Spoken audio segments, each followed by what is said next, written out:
여러분의 아침이 똑똑해집니다. 열린 세상 오늘 윤재선입니다. 예, 박근혜 대통령과 여야 대표가 오늘 오후에 청와대에서 만나죠. 박 대통령이 중동 순방 성과 설명하는 자리지만 무엇보다 민생경제해법 등 전국 현안에 대한 의견을 교환할 것으로 보여서 회동 결과가 주목이 됩니다. 이런 가운데 다음 달 29일 전국 4개 선거구에서 치러지는 재보궐선거의 후보자가 속속 확정되면서 여야의 선거 채비도 바빠지고 있는데요. 관련해서 새정치민주연합 김영환 의원 연결해서 전국 현안에 대한 견해 좀 들어보도록 하겠습니다. 김영환 의원님 안녕하십니까? 네, 안녕하셨습니까? 네, 오늘 박 대통령과 문재인 새정치민주연합 대표가 만나게 되는데 지난 2012년 대선 이후에 첫 공식 만남이라고 해요. 그렇습니다. 오늘 회동의 의미 어떻게 생각하고 계시고 또 기대하는 바가 있을 것 같습니다. 우선은 지금 경제가 어려운 상황이고 국민들이 상당히 걱정이 많은 상황이기 때문에 예. 두 분께서 이렇게 만나는 것 자체만 해도 의미가 있다고 생각합니다. 예. 그래서 두 분께서 다 승리하는 그런 회담이 됐으면 좋겠고요. 예. 국민들한테 훈훈한 그리고 희망을 가질 수 있는 그런 회담이 됐으면 좋겠습니다. 어떻게 합의문이나 뭐 이런 건 나오지 않아도 만난 그 자체로 그래도 국민들에게 주는 어떤 의미가 있다 이렇게 보시는 거군요. 네, 그렇습니다. 우선 경제 문제에 대해 서로 토론이 많이 있으실 텐데 네. 우선 문재인 대표는 대통령의 노고를 좀 치하해 주시고 네. 중동 순방의 성과를 경청하는 태도를 네. 가지면 좋을 것 같고요. 예. 또 야당이 지금 주장하고 있는 소득주도 성장이라든지 경제 문제에 대한 해법, 경제 민주화에 관한 생각 같은 것을 대통령께서 진지하게 들어주시면 좋을 것 같습니다. 그러면 아마 큰 문제가 없지 않겠나 생각합니다. 예. 대통령이 이 스마트 원자로 수출 얘기도 아마 순방 성과 설명하는 자리에서 할 것 같은데 말이죠. 관련해서 우리 김 의원께서는 과학기술부 장관도 지내셨으니까 좀 여쭙고 넘어가야 되겠습니다. 네. 한국수력원자력 해킹한 인물이 박 대통령과 반기문 유엔 사무총장 통화까지 도청한 북한의 거라는 의혹이 지금 어제 합수단의 네네. 잠정 결론이 내렸거든요. 합수단에서 우리 국가 사이버 보안망 이렇게 취약해서야 되겠습니까? 지금 어떻게 보고 계십니까? 아주 중요한 그런 사건이라고 생각합니다. 예. 이 문제를 우선 별거 아니라고 축소를 하고 있고요. 예. 또 북한 소행이라고 단정하고 있습니다. 짧은 시간에. 네. 그렇게 하는 것은 정말 무책임하고 무사안이란 일이라고 생각하고 이런 안전 불감증이 가장 큰 문제라고 생각합니다. 왜냐하면 더 큰 문제를 막을 수 있는 그런 기회를 잃게 되기 때문에 이 문제를 소홀히 취급하는 건 잘못된 일이라고 생각하고 이번에 어떻든 우리 보안망이 뚫린 거기 때문에 해킹이든 북한 소행이든 다 심각한 문제 아니겠습니까? 예. 그렇기 때문에 이 문제에 대해서 근본적인 대책을 세우고 사이버 보안망에 대한 전반적인 재검토가 있어야 되는데 정부의 안일한 태도 때문에 앞으로 더 큰 문제가 발생할 가능성이 크다. 이것을 걱정하고 있습니다. 예. 그리고 지금 여당 내에서도 상권 분립 또 국회의원 겸직 논란이 일었던 정무특보 3명에 대해서 어제 박 대통령이 이 위촉을 강행을 했습니다. 네네. 임명장을 줬는데 정무특보 위촉 강행 어떻게 보십니까? 정말 잘못된 일이라고 생각하고요. 지금 저도 지금 의사입니다마는 겸직 금지 때문에 다 직을 내려놨습니다. 병원 원장을. 예, 치과 의사시죠. 네. 그런 것들을 지금 우리가 솔선수범해서 국민한테 약속을 하고 있는데 그와 역행하는 결정을 정부가 하고 있고요. 또 국민들의 반대와 우려가 있는데도 불구하고 대통령이 강행한 것은 최근에 이런 소통을 위해서 노력하시는 그런 일에 비해서도 좋지 않은 그런 선례라고 생각합니다. 예. 어떻게 겸직 논란 관련해서는 이 국회법에 보면 의장에게 신고하도록 돼 있지 않습니까? 네네. 그래서 이 의장 자문기구인 국회 윤리심사 자문위에서 심사를 하도록 돼 있는데 네네. 이게 어떻게 잘 될 것 같습니까? 안 될 것 같습니다. 잘 안 될 것 같습니다만 여러 가지로 논란은 되겠습니다만은 국회의원회가 그런 것을 결정해 줄 수 있으면 참 좋겠다고 생각하고요. 네. 그걸 떠나서 여당이 지금 특히 특보로 임명되신 분들이 대통령의 부담을 덜어주기 위해서 스스로 사퇴하면 좋을 텐데 하는 그런 아쉬움이 있습니다. 네. 지역구 국회의원의 대표성 헌법기관인데 이 청와대 대통령의 이 비서 역할을 한다는 게 참 아직도 좀 이해가 되진 않습니다만은, 예. 4월 재보선 얘기로 좀 넘어가 보죠. 거의 대진표가 지금 짜여지고 있는 상황인데요. 네네. 여당 단독 후보의 야당 복수후보 구성으로 결과를 예측하기 힘들다, 이런 전망이 벌써부터 나옵니다. 야권 강세 지역에서 치러지는 재보선인데 지금 여당인 새누리당이 한 석이라도 차지하면 제1야당의 책임론 피해가기 어렵지 않겠습니까? 저는 좀 다른 생각을 갖고 있는데, 예. 이번에 지금 당이 누가 기획을 하고 있는지, 참 잘하고 있다고 생각합니다, 저는. 우선 이제 이번에 전략공천하지 않겠다 약속을 지키고 있고, 야권연대를 하지 않겠다는 것, 예. 네거티브 캠페인을 하지 않겠다, 산무 이걸 제시하고 있는데, 예. 저희가 평상시에 생각하는 방향으로 가고 있습니다. 이렇게 한다면 선거에 혹시 지는 일이 있다고 할지라도, 예. 선거 결과가 좋지 않은 결과가 나온다 할지라도 전투에 지고 전쟁에 이기는 길이라고 생각합니다. 아하. 그래서 이번에 우리가 조금 지더라도 예. 원칙을 지켜나가면은 결과적으로는 다음 총선 대선에는 좋은 결과를 얻지 않겠는가. 예. 그래서 우리가 전쟁에 이기는 길을 선택해야지, 예. 바로 이 한두 석을 더 얻는 일에 집착할 필요가 없다, 이렇게 생각합니다. 예. 재보선 차기 유력 대권 주자인 새누리당 김무성 대표도 새정치민주연합 문재인 대표의 첫 대결이라는 어떤 그런 관점에서도 바라볼 수가 있을 것 같은데요. 네. 문재인 대표가 이번 재보궐선거에서 좀 어떤 리더십을 발휘해야 된다고 보세요?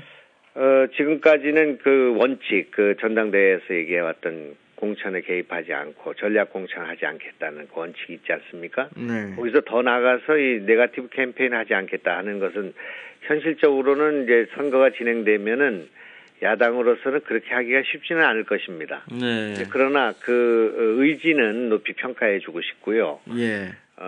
그리고 이제 이거를 김무성 대 문재인 이렇게 하는 것, 선거 결과에 일희일비하는 것은 그런 것 때문에 선거에다 올인을 하게 됐고, 그런 과정에서 당이 상당히 흔들렸다고 생각합니다. 네. 그래서 지금 이런 자세를 견지하게 되면 사직생의 그런 자세를 취하는 거기 때문에 국민들한테는 좋은 인상을 주지 않을까. 그것이 지구도 이기는 길이라고 생각하고, 예. 또 그런 선거에 집착해서 여러 가지 꼼수를 부리고 무리한 수를 하고 자기 사람을 심고 이런 일을 하다가 선거에는 이기지만 결과적으로는 지는, 네. 그러니까 그런 결과를 빚을 수 있기 때문에 우리가 예. 좀 대도를 가지고 원칙을 가지고 임하는 게 좋겠다고 생각하고, 현재까지는 잘하고 있다고 생각합니다. 정권 심판론을 때만 되면 이렇게 강조하고 역설하지 않았습니까? 선거 때마다. 이번에는 좀 쏙 들어간 것 같은데 잘한 일이다, 이렇게 보십니까? 이 부분도.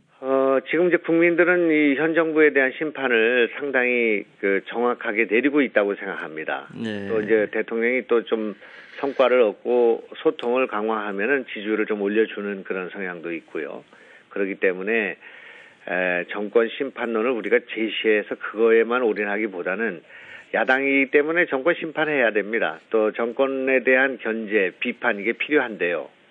그런데 그것만 가지고는 안 되고 대안을 제시하고, 지금 경제가 어렵기 때문에 우리가 주장하는 건 뭔가, 저쪽은 이제 초이노믹스라는 것을, 경제 활성화라는 걸 내세우고 있는데 우리는 어떻게 해야 된다고 생각하는가, 이걸 가지고 국민들을 설득하고 국민들에게 동의를 구하는 그런 노력이 병행해야 된다는 거지, 야당이 여당을 견제하고 비판한 일을 방기하거나 포기할 수는 없는 거 아니겠습니까? 예. 그렇게 보시는 거고요. 예. 사드 문제 좀 여쭤보겠습니다. 요즘 뜨거운 지금 화두가 되고 있어서요. 고고도 미사일 방어 체계, 사드 한반도 배치 여부 둘러싸고 지금 중국의 압박, 위협이라고 표현하는 이 조간 신문도 있습니다만은, 어제 류첸차오 중국 외교부 부장조리가 이 언론 앞에서 한국의 사드 배치가 한중 관계에 해칠 수 있다는 점을 공개적으로 밝혔고요. 또 오늘은 이 데니얼 러셀 미 동아태 차관보가 사드 배치에 관해서 이 우리 외교부에 어떤 말을 할지 지금 주목이 되고 있는데, 김영환 의원께서는 우리가 좀 어떻게 선택을 해야 지혜로운 처사라고 보십니까? 사드 문제는 정말 신중해야 되는 문제라고 생각합니다. 예. 왜냐하면 이것이 이제 북한을 자극할 뿐만 아니라 중국 또 예민한 문제로 보고 있기 때문에 네. 그렇기 때문에 사드 문제는 상당히 심각한 문제고 그와 같이 지금 얘기가 되고 있는 것이 소위 아시아 인프라 투자은행이죠. 예. 이 문제는 우리가 좀 더 빨리 결정할 수 있는 문제라고 생각하고요. 예. 그 아시아 인프라 투자은행은 우리가 빨리 가입해야 된다고 생각합니다. 예. 우리가 지금 세계은행에도 들어있고 아시아 개발은행에 들어있기 때문에 네. 이 문제에 관해서는 미국의 양해 또 이해를 구하는 노력이 필요하지만 네. 여기에는 참여해야 된다고 생각하고요. 예. 사드 문제는 신중해야 될 문제인데 예. 이 문제에 관해서는 현재까지는 청와대가 잘하고 있다고 생각합니다. 하하.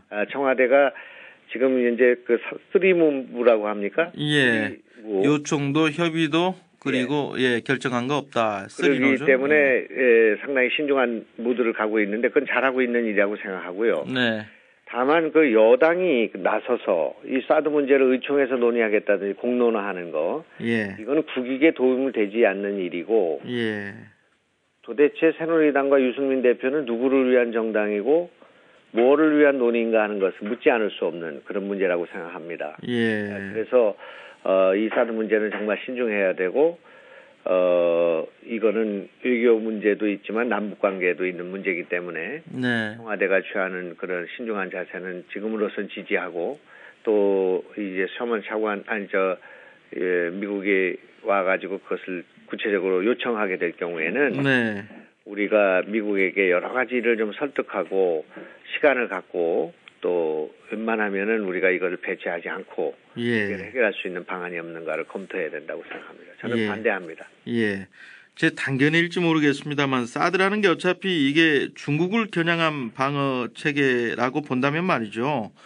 중국과 미국이 좀 해결하다고 우리가 중간에서 오히려 중재 역할을 해볼 수는 없을까? 좋은 생각이라고 생각합니다. 이 문제는 우리가 예. 나서 해결할 문제가 아니고 예. 중국과 미국 사이의 문제가 먼저 해결되고요. 충분한 논의가 진행된 후에 우리는 우리 국익에 맞게 우리 안보에 맞게 이게 필요한가를 검토하면 되는 문제라고 생각하거든요. 예. 지금은 우리는 이것이 중국을 겨냥한 것이 아니라고 하지만은 중국은 이것이 자기들의 안보를 위협하는 문제라고 생각하기 때문에 네. 역지사지해야 된다고 생각하고요. 그러니까 미국과 중국 사이의 이 문제에 대해서 논의를 충분히 한 뒤에 네. 그러고 나서도 우리가 그 막대한 예산을 들여서 과연 이 사드를 한반도에 배치하는 게 좋겠는가 하는 문제는 우리가 주체적으로 판단할 문제이기 때문에 예. 정말 이 문제는 우리 눈으로 국익을 중심으로 생각해야 될 문제라고 생각합니다. 예. 한 가지 더 여쭤보겠습니다. 외교적 사안이긴 합니다만 미국 CIA에 이어서 미 국무부가 말이죠. 이 동해를 일본해로 표기를 하고 또 독도를 삭제하고 말이죠. 미국의 일본 편향이 심각해지고 있는 거 아니냐 이런 지적이 나옵니다. 어제 이 뉴스를 통해서도 보도가 되곤 했습니다만은 리퍼트 주미대사 피습 사건 이후에 이 한미 간 협상력이 좀 약화된 것 아니냐, 우리 정부가 제대로 대응할 수 있겠는가 이런 우려들이 나옵니다만은 이 김 의원께서는 어떻게 보세요? 전반적으로 일본이 미국에 대해서 많은 공을 들이고 있고요. 네. 또 투자를 해가지고 미국 조야의 정치인들을 포함한 외교적인 노력을 기울이기 때문에 지금 미국의 상당한 부분이 지금 우리보다는 일본에 기울어져 있는 것이 아마 사실일 것입니다. 네. 그렇기 때문에 독도 삭제 문제 같은 네. 어처구니없는 일이 발생을 했다고 생각하고요. 예. 또 지난번에 셔먼 차관인가 하는 분이 예. 여러 가지 잘못된 그런 한중일 공동 과거사 책임론을 꺼냈죠. 그래서 예. 참 저희를 참 분노하게 했는데 네. 이 두 가지 문제가 다 무슨 리포트 대사 이후에 한미 관계 이상 징후가 아니냐 이런 논조가 있는데 네. 저는 그런 것 같지는 않고요. 예. 이건 오비락이라고 생각합니다. 예. 다만 우리가 이 문제를 미국에 대해서 항의를 하고 공식 문제 제기를 해놓은 상황이기 때문에 네. 이 결과를 지켜보는 것이 필요하다고 생각하고 예. 너무 미국은 우리 한국 국민의 감정을 자극하는 일, 또 한미 동맹을 해치는 일을 우리는 해서는 안 된다는 게 리포트 사건이 있을 때 우리 국민들이 네. 다 국민적 공감이었지 않습니까? 예. 그러니까 미국도 우리 한미 동맹을 해치는 일을 해서는 안 된다고 생각합니다. 예. 짧게 말이죠. 한 1분 정도 남았습니다. 김 의원님. 박상옥 대법관 후보자 인사청문회 개최 여부 아직도 미지수인데요. 19일에 의원총회 연다고 하던데 어떻게 이거는 결론적으로 빨리 들어가야 된다고 생각합니다. 빨리 열어서 예. 문제가 있다면 청문회 과정을 통해서 밝히고요. 네. 그것을 국민들한테 여론을 들으면 되는 문제라고 생각하고요. 예. 이거를 의총에서 묻는 거는 사드를 의총에서 묻는 거하고 같은 일이라고 생각합니다. 아하, 이거는 예. 문재인 대표와 우윤근 대표가 양 대표가 예. 결정해서 예. 청문회를 열도록 하면 된다고 생각합니다. 예. 여기까지 좀 드려야 될 것 같습니다. 네네. 예. 새정치민주연합 4선 중진 의원인 김영환 의원의 견해 좀 들어봤습니다. 오늘 말씀 고맙습니다. 고맙습니다.